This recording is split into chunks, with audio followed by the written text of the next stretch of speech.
Hello दोस्तों। तो आज मैं डाउट वाले क्वेश्चन डिस्कस करूंगा 22 तारीख के। 21 तारीख की मॉर्निंग और इवनिंग शिफ्ट में डिस्कस कर चुका हूं, उसके अंदर जितने भी डाउट वाले क्वेश्चंस थे। उसके बाद ये जो 22 अक्टूबर है, इसके अंदर मॉर्निंग और इवनिंग शिफ्ट में अभी डिस्कस करने वाला हूँ। देखिए, आपको एक चीज नोट करने की है, जो चारों की चारों शिफ्ट में ऐसे क्वेश्चन हैं जो गलत हैं, जिनकी ग्रेस मिलेगी ही मिलेगी। इसमें भी वो क्वेश्चन है, मैं उनको सेपरेट कर दूंगा। तो मोस्टली क्वेश्चन है जिनकी आपको ग्रेस डेफिनेटली मिलेगी, ठीक है ना। कुछ क्वेश्चन है जिसमें दोनों ऑप्शन करेक्ट हैं, तो वे सारे के सारे डिस्कस करूंगा। तो एक ये क्वेश्चन था, large scale storage of grains कहाँ पे की जाती है। ये सिलोज एंड ग्रेनरीज, ये इसका राइट आंसर है, ठीक है। ये राइट आंसर होने वाला है इसका। नेक्स्ट क्वेश्चन है, देखिए, कम्युनिटी डेवलपमेंट ब्लॉक्स ये कितने हरियाणा के अंदर, देखिए इसमें उसने रेंज दी देगी है। तो मोस्ट अप्रोप्रिएट आंसर ये होता है 130 से 140, ठीक है। तो ये अगर आपका राइट आंसर है, आप ये पिक करके आए हैं, तो अब मान के चलो आप सही आंसर करेक्ट करके आए हैं, ठीक है। ये है जो स्टेट डोमेस्टिक प्रोडक्ट है, उससे जुड़ा हुआ हर शिफ्ट में ये क्वेश्चन आया है। तो बिहार का, Haryana is more than that of Bihar, ये करेक्ट है। और सेकंड भी करेक्ट है, तो इसलिए इसका both A and B right answer आएगा। आप ये डाउट वाले क्वेश्चन टैली कर सकते हैं। अगर आपको लगता है किसी क्वेश्चन में डाउट हो, आप डेफिनेटली हमारे पास रीच आउट कर सकते हैं। ये क्वेश्चन था, देखिए, हिंदी ऑफिशियल लैंग्वेज है और 2010 में पंजाबी को लैंग्वेज का स्टेटस दे दिया था 2010 में। तो इसमें दोनों ए एंड बी, दोनों के दोनों आंसर करेक्ट है, ठीक है। ये क्वेश्चन था हरियाणा जीके से, वीरेंद्र सहवाग क्रिकेट एकेडमी कहाँ पे है, तो ये झज्जर के अंदर है, ठीक है। नेक्स्ट है, ट्रेडिशनल अटायर नहीं है, ये पूछा गया था, तो इसके अंदर आएगा सोपली, ठीक है। कमरी, दोहर और साफा ये ट्रेडिशनल अटायर है मेंस के, तो ये इसमें सोपली इसका राइट आंसर आएगा। तो ये था पुलिस कमिश्नरेट, मतलब हरियाणा जीके का ये क्वेश्चन है।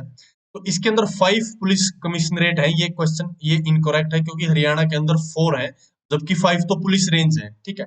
फरीदाबाद एक पुलिस कमिश्नरेट है, तो इसका सिर्फ बी ऑप्शन आएगा, मतलब राइट आंसर बन जाएगा ए, ठीक है। नेक्स्ट क्वेश्चन देखते हैं। देखिए, एक रीजनिंग का क्वेश्चन था, ये भी एक स्टूडेंट ने भेजा मेरे पास, उसको इसमें डाउट लग रहा था, हालांकि मैंने उसमें एक करवाया भी था जब सॉल्यूशन करवाया। तो इसके अंदर ये क्या कह रहा है कि सनी वाज स्टैंडिंग फेसिंग ए पोल, हम यहाँ पे पोल मान लेते हैं, और सनी यहाँ पे फेस कर रहा है उसको, ठीक है। The shadow of the pole fell exactly Sunny right, यानी सनी के राइट साइड में, इस साइड में शैडो है, मतलब ये वेस्ट साइड है, और इस साइड में सन है, तो ये ईस्ट साइड होगी, ठीक है। ये ईस्ट है, ये वेस्ट है, तो ये डेफिनेटली नॉर्थ होगी, और ये साउथ होगी। तो सनी कहाँ पे फेस किए हुए हैं, साउथ में फेस किए हुए हैं।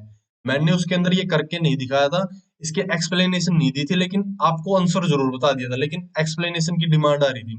एक ये क्वेश्चन है, इसका राइट आंसर आएगा ये, ठीक है ना। ये सारे के सारे अनुप्रास अलंकार के एग्जाम्पल हैं, मतलब टाइप्स हैं, ये नहीं है उसका टाइप, ठीक है।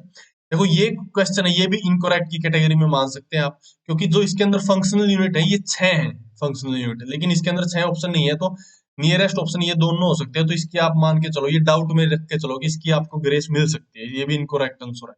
तो और एटमोस्फेयर कितने लेयर्स में डिवाइडेड है, तो टोटल 5 लेयर्स हैं। Troposphere, stratosphere, mesosphere, thermosphere and exosphere, ठीक है। ये टोटल कितनी है, 5 लेयर्स हैं। तो बाखरा सिस्टम है, इसके अंदर कितनी कैनाल्स हैं, 521। देखिए, अगर वो इसको ऑप्शन को राइट मानता है तो ठीक है, अदरवाइज इसमें भी आपको हो सकता है कि ग्रेस मिले, ठीक है। तो ये क्वेश्चन भी आप डाउट की कैटेगरी में डाल सकते हैं, डाउट वाली कैटेगरी में।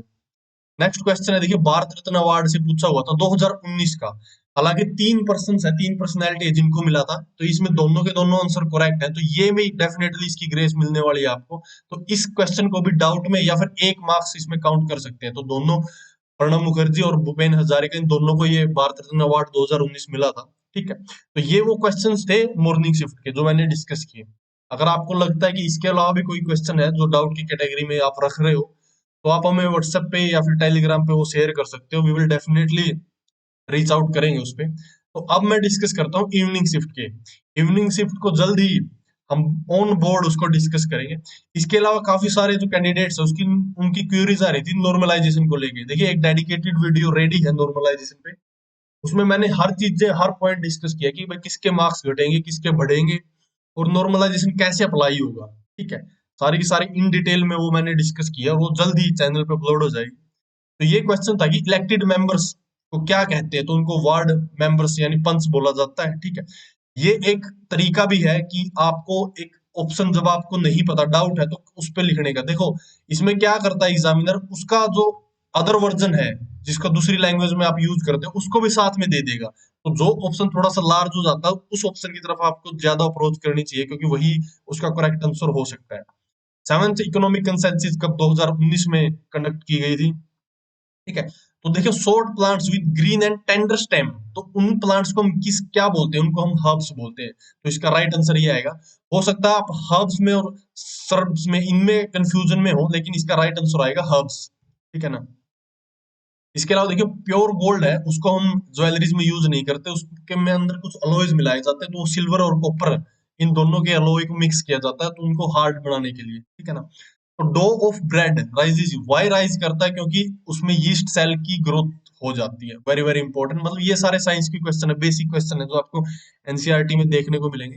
एक ये काफी कंफ्यूजिंग क्वेश्चन है, तो इसका आंसर याक राइट आंसर आएगा। इसका आंसर याक इसलिए क्योंकि ये हैबिटेट का है। याक का और इन बाकी जितने भी एनिमल्स इनका हैबिटेट में डिफरेंस होता है, तो इसका अप्रोप्रिएट आंसर याक होना चाहिए। ये क्वेश्चन था सब्जेक्ट वर्ब एग्रीमेंट का। ठीक है। मोस्टली क्वेश्चन जो कमीशन या फिर एनटीए पूछती है यहीं से पूछती है। तो टाइम एंड टाइड, देखिए ये एक प्लूरल है तो इसमें एक प्लूरल वर्ब का यूज होगा, तो वेट का यूज होगा क्योंकि ये एक प्लूरल वर्ब है। Time and tide wait for none, भाई किसी का वेट नहीं करते हैं। ये एक एरर से क्वेश्चन था। The property was divided among the two brothers. तो देखो जब टू की बात होती है ना यानी फिक्स नंबर की, तो वहां पे अमंग का यूज नहीं करते, हम बिटवीन का यूज करते हैं। तो इसमें सी में एरर आ गया, यानी राइट आंसर आ गया वन। ठीक है। अमंग का यूज करते हैं हम जब नंबर कोई भी जो नंबर है वो दो या दो से ज्यादा है, उसके लिए हम अमंग का यूज करते हैं। ठीक है। एक हरियाणा जीके का क्वेश्चन था, इससे भी एग्जामिनर ने काफी क्वेश्चन पूछे हुए हैं, जैसे प्लेयर्स से रिलेटेड पूछे हुए हैं। तो सेकंड आंसर तो है right, Haryana has won Irani trophy once, और वंस उसने रणजी ट्रॉफी भी जीती है, तो ये इनकरेक्ट है। तो यानी बी ऑप्शन सिर्फ राइट है, तो इस ऑप्शन नंबर 4 ये इसका राइट आंसर आ गया। ठीक है। नेक्स्ट क्वेश्चन देखो, ये क्वेश्चन इसकी भी ग्रेस बनती है क्योंकि 17 भी और 18 भी इसके दोनों राइट आंसर है। 18 और 17, क्योंकि अगर 2011 की सेंसस से लेते हैं तो ये अप्रोप्रिएट है, अगर रिसेंट एट प्रेजेंट 2023 के परस्पेक्टिव में लेते हैं तो ये करेक्ट है। जम्मू एंड कश्मीर को स्टेटहुड का जो दर्जा है वो छीन के उसे यूनियन टेरिटरी बना दिया गया है, जम्मू एंड कश्मीर और लद्दाख को। तो इसमें दोनों आंसर राइट बैठते हैं। देखो एनटीए किसको मानती है करेक्ट आंसर, या फिर सभी को इसका नंबर मिलेगा, ग्रेस मिलेगी। ठीक है। ये भी एक हरियाणा जीके से क्वेश्चन था कि 5 पुलिस रेंजेस, ठीक है ये करेक्ट है। लेकिन इसमें डाउट है, देखो जो एग्जैक्ट रूल है वो ये कहते हैं कि जो भी रेंज है, रेंज को आईजी, आईजी से नीचे का कोई भी रैंक का ऑफिसर है वो हेड नहीं करेगा। लेकिन इसमें एडीजी बोल रहा है, मतलब एडीजी आईजी से ऊपर ही होता है, तो ये भी करेक्ट ही है। ठीक है। तो ये भी हम करेक्ट मान सकते हैं, तो बोथ ए एंड बी। ठीक, ये है राइट आंसर। हालांकि इसका जो करेक्ट जो उनका रैंक है ऑफिशियल रूल्स में वो है आईजी, आईजी हेड करता है रेंज को, लेकिन आईजी से ऊपर है तो ऊपर वाले तो आ सकते हैं, बस नीचे वाला नहीं आ सकता, not below the rank of. तो इसका करेक्ट आंसर हो सकता है। बाकी लेट्स सी कि एनटीए किसको राइट आंसर मानती है। हेरिटेज ट्रांसपोर्ट म्यूजियम ये कहाँ पे है? मानेसर के अंदर है, जो कि गुरुग्राम में है। ठीक है, इसका राइट आंसर आएगा। दीन बंधु हरियाणा ग्राम उद्यान योजना ये कब 2017-18 में लॉन्च की गई थी? आई थिंक ये तो काफी इजी क्वेश्चन है, इसमें डाउट वाली कोई बात नहीं है। तो ठीक है। तो देखो ये स्टेट वही है ग्रोस डोमेस्टिक प्रोडक्ट से काफी क्वेश्चन पूछे गए हैं, हर शिफ्ट में पूछे गए हैं। तो देखो राजस्थान का हरियाणा इज लेस देन, ये इनकरेक्ट है क्योंकि राजस्थान का ज्यादा हरियाणा से और हरियाणा का पंजाब से ज्यादा, तो ये करेक्ट है। ओनली वन यानी ऑप्शन 3 इसका राइट आंसर आ जाएगा। ठीक है।